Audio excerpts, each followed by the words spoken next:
uwe shujaa na uwe udani ambao ushujaa, sababu ni wewe utakayoingiza watu katika warithi nini? Warithi nchi. Bwana Yesu asifiwe. Na alisema kwamba wamefanya mikutano minne. Huu ni mkutano wa 4 wamefanya. Sasa sisi tunakuja kukutana na wao katika mkutano wa 4. Lakini ngoja mimi niseme, na mimi nasema na sisi ni mkutano wa ngapi sasa huu? Wa 3. Sasa sisi tulianza mkutano wa kushukuru Mungu, tulianza paake. Nilikuwa na huyu Dotable, alikuwa na pale. Tulienda kufanya mkutano wao tu kutoka, lakini sijui kama walikuwa bado wangali Uvira. Na sisi tukaenda ake, tukafanya mkutano wa kushukuru nani? Makuu ambao wametenda, ishara na muujiza ambao wamefanya. Baadaye tukatoka pale tukaenda mwezi wa 3. Katika ile mkutano ambao unafanyika kila mwaka maombi, sisi tukaufanya kuwa mkutano wa shukrani. Na tuko tunakimbia na ile vesi yetu moja tu ya 124. Tukakimbia pale tukafanya ule mkutano kwa ajili ya kushukuru Mungu kwa matendo makuu amefanya. Bwana Yesu asifiwe. Sasa leo kama tumekuja hapa tunakutana na wale wamefanya wa 4, sisi tungali kwa 3. Lakini Shabani moja tu ni kuja kumtukuza Mungu kwa matendo makuu ambayo ametenda. Amen. Lakini sishangae matendo Mungu akitufanya maishara fasi, kama wale watu hawakutii, kale watu hawakufanya, kinatokea pale ni mapigo. Tunafurahi wote hapa, lakini hatuko pamoja wote hapa. Bwana tusaidie. Hatuko pamoja wote. Bwana tusaidie. Kwa tusome ile sura ile ambayo tuko nayo, ni ile Zaburi ya 120 ngapi na 4. Wala ambao kuna sijui Kiswahili kizuri, kwa nisome hiki. Kama Bwana asingalikuwa upande wetu, Israeli na aseme sasa, kama Bwana asingalikuwa upande wetu wakati watu walipotushambulia, wakati hasira yao ilipowaka dhidi yetu, wangalitumeza tungali hai. Mafuriko yangalitugarikisha, maji mengi yangalitufunika, maji yaendayo kasi yangalituchukua. Bwana asifiwe, yeye ambaye hakuruhusu turaruliwe kwa meno yao. Tumeponyoka kama ndege kutoka mtego wa mwindaji. Mtego umevunjika, nasi tukaokoka. Msaada wetu ni katika jina la Bwana, muumba wa mbingu na dunia. Amen. Nafikiri mkutano ulibatizwa hapa na yule mwenye anaongoza kamati ya mkutano, huyu anasimamia mkutano, anasema kwamba huu ni mkutano wa muujiza ama wa miujiza. Sawa? Alikuwa anasema lugha yetu ya kienyeji, aseme ni mkutano wa ika. Eske nyinyi wote mnakuja hapa mnakubali kwamba tunakuja hapa sababu kulifanyika ika hapa? Mbona vikao ya mbele vilifanyika nyinyi mubishangiliati? Na mpaka leo tuko na matatizo katika nchi. Nchi kama vile walituambia kwamba ni nchi ya Injili, ni nchi ambao Mungu alikanyaga mbele katika nchi. Nchi wa misionari wote ambao mnawaona huku walikanyaga mwa hii territory ya Fizi. Wa misionari ambao walifika wa kwanza hapa ni Wakatolike, ni wale ambao walikuwa pale Lusenda. Kama mnaona zile embe ziko pale karibu ya mto, ni wa misionari wa Katolike wale. Lakini walifika hapa mliwatendea kibaya, wakaenda. Kulitokea nini? Kama mnaenda kule Moba, mtakuwa kuko diocese Moba. Ni wale wa misionari walikuwa pale Lusenda. Sabila vyote ingalifanyika wapi vile? Territory wapi? Bale bakae. Wamisionari watakuja wa kwanza ni Waingereza. Hawa ambao mnaitwa IPBCBI. Walikuja ni pale walituambia wakaenda kule Kalembe. Ni pale walienda kukaa na wakaanza kazi ya Mungu hapa. Wakaanza kufundisha watu neno la Mungu. Nyuma yao ukakuja wa missionnaire wa Suède na wa Norvège. Wale watu walikanyaga kwa hii udongo. Wale wa missionnaire wakaenda mpaka Kalembelembe, wakaenda kukuta wenzao Waingereza kule. Bakaanza kutumika kazi kwa pamoja kule ambapo walitumika. Lakini unajua wazungu wao kama vile sisi kuonekana kwamba wagabulani maeneo. Wale wa missionnaire ambao walitoka pale wale wa Suède, unajua wa Suède kuanza kazi Uvira. Hata kama mnasikia Uvira ndio inakuwa kanisa la Sepake mpaka Kudoro Kivu kwetu litakuwa kama vile changa. Halijulikana wapembe walipendi hili kanisa. Lakini sema vile tauni kwa Sepake. Lakini mnakiona nyinyi wenyewe. Bwana tusaidie sana. Sasa hawakuanza kazi kwa teritoria ya Uvira. Balifika teritoria ya vile ba autorite lokale balikuwa unajua balikuwa banaliva Belgium na Bakatolika balikutaniwa pale bakawafukuza wasitumike pale. Ndio maana wakawaambia mtaenda katika milima ya Fizi, ndio kuko wengine wenzenu kule ndio mtaenda. Ndio vile wale basendo balipata wenzao kule Waingereza. Ndio hapa mnaitaka Bakadafe leo. BPMGBI. Na ni kule walienda baadaye bakakabulana akasema sisi tunabaki hapa huku Fizi Kalembelembe, nyinyi mtaelekea sehemu za katika ile milima ya kwenda Lutemwenga.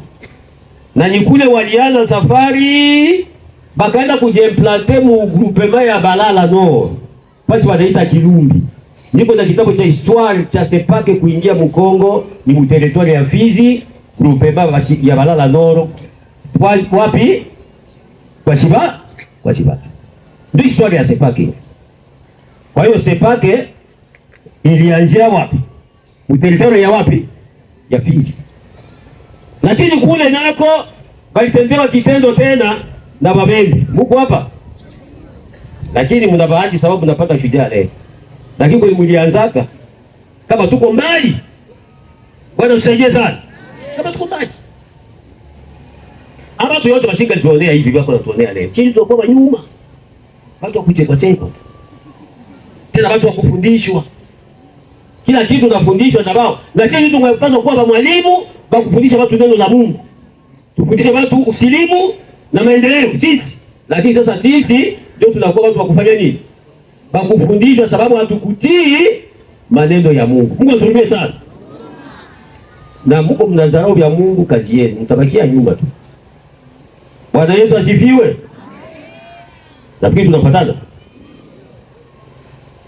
Bale kule kwa Shibatu atenda bakatendewa kibaya. Babembe akasema kwamba hawezi kukaa na mizimu. Baada kuita bazungu ni nini? Mia ilongwa hapa. Ya misumbwe. Bale basedwa bakateremka mpaka Baraka.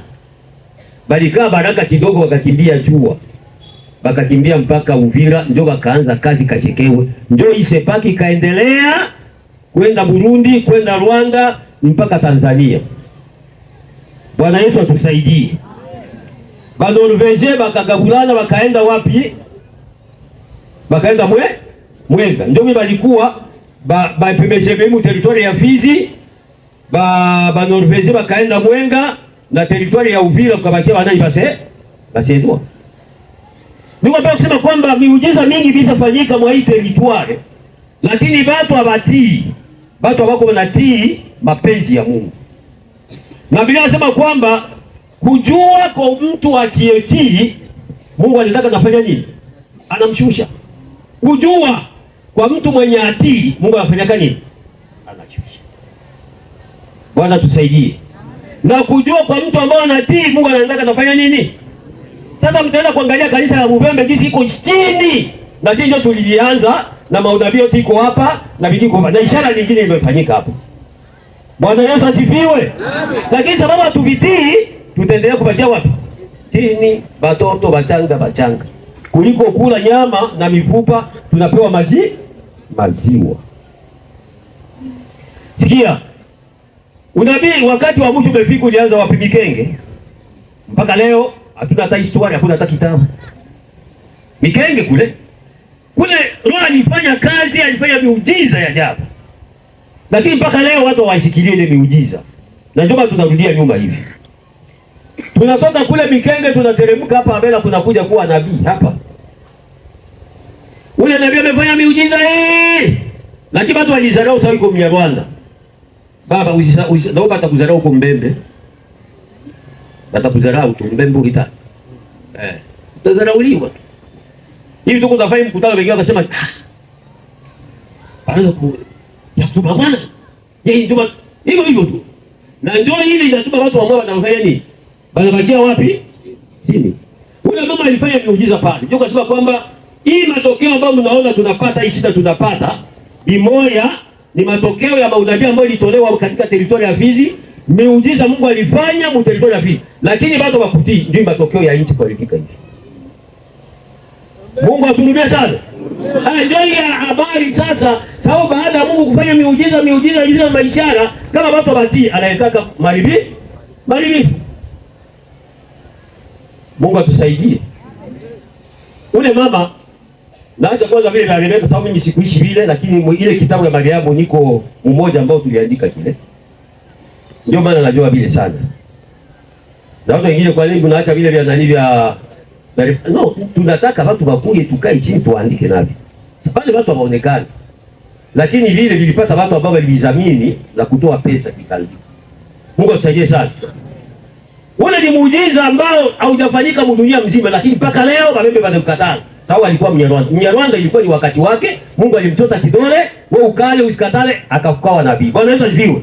Kama vile huyu, wewe ukatale, Mungu alishamtota kidole, basi ukatae, Babembe Mungu akimtota kidole atakomboa nchi. Haleluya.